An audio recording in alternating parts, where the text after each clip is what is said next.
Hi, I'm Joni Patry, and welcome to my YouTube channel.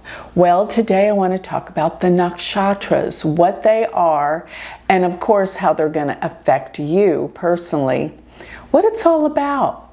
Because you've heard me talk about the nakshatras many times with probably no inkling of what they actually are.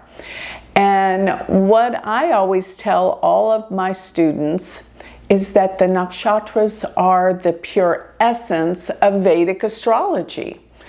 And these nakshatras, actually, the oldest reference to astrology has been cited in the Vedas, and that's actually why we call Vedic astrology Vedic, because of its old references in the ancient Indian scriptures called the Vedas, which date back at least 3000 BC, so it goes way, way, way back. And in these Vedas, there's references, they note some of the nakshatras. Now, before I continue on, I want to remind everyone once again to sign up for my free newsletter. You will want to get all of my predictions delivered free to your email once a week. And also, while you're there at galacticcenter.org, I want you to notice my Patreon page. This is a spiritual community. We meet weekly. You will love this. This is one of the greatest memberships you can be part of. You can find that on galacticcenter.org. And while you're there, also take note of my Galactic Planner. If you want your predictions personally with your own birth chart in your phone daily to see what days are good, what days are not good, you're going to want the planner. And we have added all sorts of new tools in this planner. You've got to see it. Go to galacticplanner.com. And remember, if you want to become my student and learn Vedic astrology, go to my university, universityofvedicastrology.com. And there you can become my student. It's self-paced. You can join anytime. So let's get going with what I want you to know about the 27 nakshatras. So if you take the 360-degree zodiac, the wheel of the horoscope, the zodiac, and divide it up into 27 portions, each portion would be 13 degrees, 20 minutes. And the reason why this is so significant is because this is the daily motion of the moon every day. So the moon stays in one nakshatra per day. And this is actually what puts together the lunar calendar in India. So the 27-28 day cycle of the lunar calendar. And the lunar calendar is so significant. I mean, it's even the cycle that a woman's body goes through every month.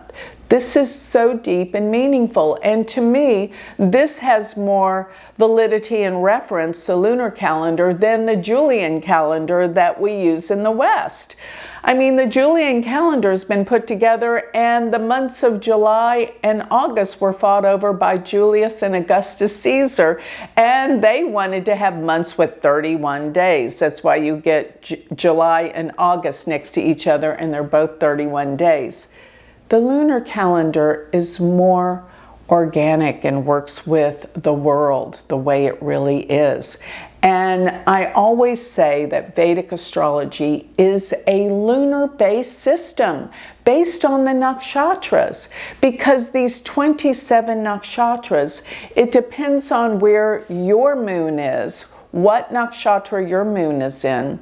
This determines not only so much about who you are and your personality, but it actually determines when everything in your life will unfold. That is why I stress how important your moon is in your chart and in Vedic astrology, because the dasha system, that is the most powerful, amazing, predictive tool that we have in Vedic astrology, is actually based on what nakshatra your moon is in, because all of the 27 nakshatras are actually ruled by a planet, such as the first nakshatra, Ashwini, which is 0 degrees of Aries to 13 degrees 20 minutes of Aries.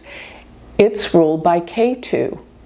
And then you go to the next nakshatra, which is Bharani, the next 13 degrees 20 minutes, and it's ruled by Venus.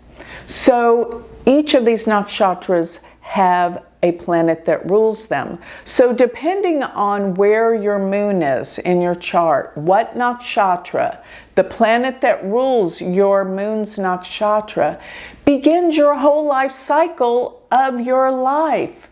So therefore, this determines when everything unfolds in your life. The whole dasha scheme is based on the nakshatras. And another thing that I absolutely love about the nakshatras is not only their symbology and the mythology behind them all the Indian myths that give them richness and meaning, but the stars that are in those groupings of 13 degrees 20 minutes are what actually give the nakshatras their meanings. So you see, this is star-based. And actually a nakshatra is called an asterism. And asterism simply means star. So this takes the whole Vedic system to the point of how rich and deep it is in terms of it brings in the true meanings of the stars. And this is universal. This is one of the reasons why I believe Vedic astrology is so much more specific when it comes to prediction. Because when you're taking in the stars, this is so deep, rich, and powerful. And not only that, the stars are moving, but they move so slow, and this is actually the movement of the stars are what depict the whole procession of the equinoxes. You've heard the whole cycles of humanity that go through this 26,000 year cycle of when we go through all these different signs. It takes about 26,000 years for us to go through all of these signs and the relevance of the meanings of the stars here are what give the nakshatras their meanings. So another thing is, Vedic astrology is true to the stars. In other words, as the stars are moving and they move backwards in the zodiac 1 degree every 72 years, so in the totality of it going through all 12 of the signs, this is what takes 26,000 years. And this is the whole cyclic process of precession. You probably heard of the precession of the equinoxes. That's what this is about. And this really, really dictates the consciousness of humanity. This is how deep this goes. And this is the relevance to the 27 nakshatras. And actually, nakshatra means that which never decays. That which never decays, the stars. These are the universe. This is what keeps not just humanity going, but the universe. This is a part of the universe, which really takes us to a much deeper, profound level. And as I said, it's true to the stars. So therefore, the fixed stars that are so meaningful in these nakshatras will always stay in these nakshatras. What I mean by that, these are the stars are moving. So the heart of the lion, which is Regulus, will always be in Leo. How can you say it's in Virgo?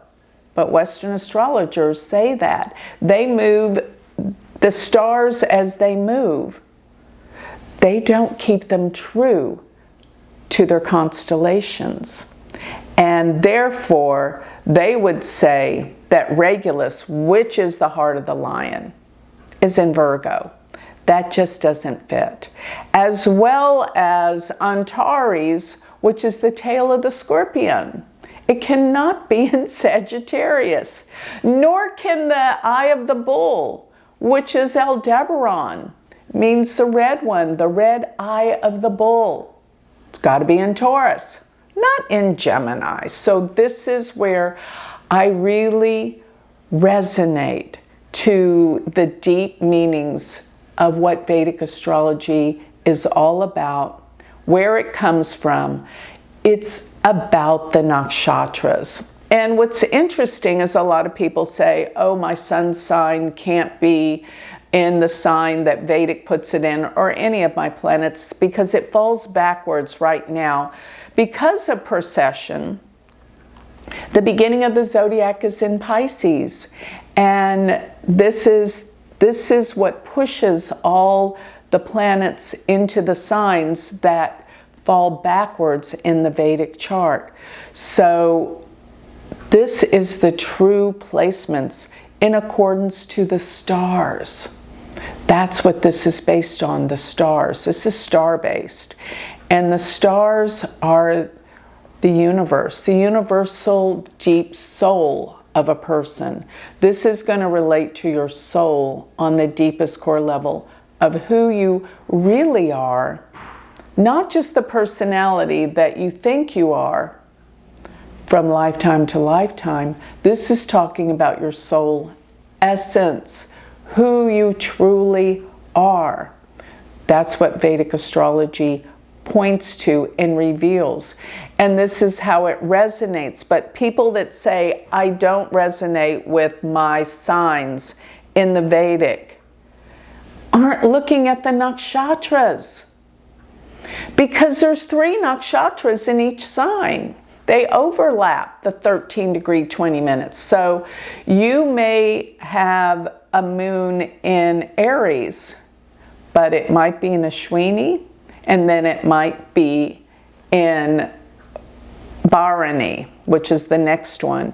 And then when you get to other signs, sometimes you can have other nakshatras, 3 of them within a sign. So for example, Bharani goes from 13 degrees 20 minutes to 26 degrees 40 minutes of Aries. So the very last part of Aries, 26 degrees 40 minutes till the end of the sign of Aries, and actually it flanks into Taurus, 10 degrees, is Kritika. So your sun could be in Aries, but it could be in Ashwini or Bharani or Kritika. And that gives it a completely different feeling and meaning when you look at what nakshatras your planets are in. Not just the sign. Remember, there's 30 degrees to a sign, and each sign will have a portion of 3 nakshatras. So this is what really gives astrology its true meaning and depth. The meanings, and each nakshatra, by the way, has a symbol. And each nakshatra has a myth behind it. And each nakshatra has stars that give them the meaning within that portion of the zodiac, as well as you're even going to find the planet that rules that nakshatra gives it meaning. But there's the mythology, the deity, the stars. So there's also a deity.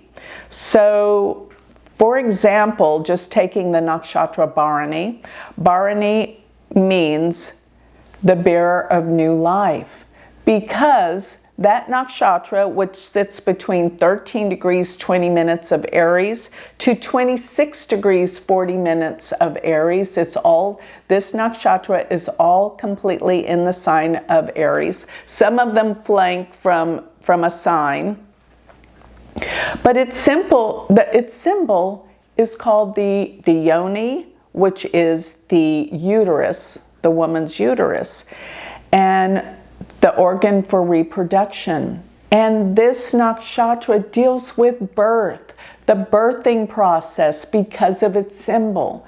It means new births are born, but it's kind of a difficult nakshatra in many respects. And what I surmise with that is to be born is painful. We go through this birthing process that is not easy, painful, but it brings us to a brand new beginning. And that's symbolic of this nakshatra. Its deity is Yama, which is actually the god of death. So this deals with birth and death, and that's one of the reasons why this is not an easy nakshatra. But the stars that are in it are Almach, which is a binary star, which is in the left foot of Andromeda, and its symbolic meaning is honors and artistic ability. So you see there's also the stars that come in, but it's also the mythology. And the mythology goes through Yama, and that Yama was a god. But he decided he wanted to experience the death process that humans go through. And he went through that death process. And therefore, this is about rebirth. And that's what this whole mythology with Yama going into being a man to experience that. But here's another symbolic reason with that. Because he was the first god to do such a thing, this nakshatra actually equates to being the first to do something. If you have this nakshatra strong in your chart, that means you are the first to do something in your family of origin, whether it means the first to move to a new country, whether it means the first to graduate from college, whether the first to do something substantial in your life that no one in your family of origin has done. That's what it means. And it's actually called the star of restraint, because it is difficult and can deal with the struggles of birthing something new. And it also means that when you're in a position where you feel like you've outgrown it, then you got to go through this process and break free into a new world. But this is just an idea. This is just one nakshatra. And Bharani is ruled by Venus, which gives it the artistic ability that they have.